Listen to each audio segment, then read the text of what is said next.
आपल्या अभिनयानं प्रेक्षकांना खळखळून हसवणारे ज्येष्ठ अभिनेते मनमोहन माहीमकर यांनी जत्रा ही पोरगी कोणाची यांसारख्या सिनेमांमध्ये काम केले। आयुष्यभर प्रेक्षकांचं मनोरंजन केलं, पण आता उतारवयात मात्र मनमोहन माहीमकरांना दैनंदिन आयुष्य जगणंही कठीण झालंय। त्यांना इच्छा मरण हवंय असंही ते सांगतात।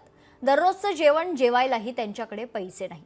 एवढे भोग कमी की काय, तर कित्येक वर्षांपूर्वी सोडून गेलेला भाऊ आता पुन्हा आला असून त्यांना प्रॉपर्टीसाठी त्रास देत असल्याचंही त्यांनी सांगितलंय।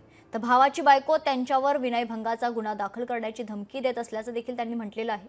त्यामुळे आता आपल्याला इच्छा मरण हवं असल्याचं मनमोहन माहीमकर यांनी म्हणत असून खरं तर त्यासाठी त्यांनी राज्यपालांकडे अर्ज दाखल केल्याचंही त्यांचं म्हणणं आहे। हा बघा, हा कागद मिळाला, हा बघा।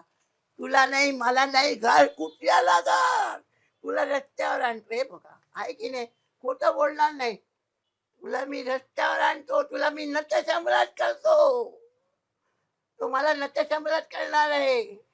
आता तुझी जागा माझ्या नावावर कर आणि तू राहा, माझ्या नावाची जागा त्याच्या नावावर मी कशी करणार? मला जायचं, अन्न वस्त्र निवारा जर बंद होत असेल तर जगण्यात काय अर्थ आहे? माझ्या नावाची जागा आहे म्हणून मला जगण्याची इच्छा होते। हा, बरोबर आहे। ती जागा निघून गेली तर मला जगण्याचा हक्क काय? तर सांगायला गेलं तर आता काम मिळत नाहीत, काम मिळत नाही म्हणून माझे पैसे मिळायला येत नाही। गव्हर्नमेंट मला अवघं 5,000 रुपये देतं। लोकशाही मराठी ऐका, पहा, जागरूक रहा।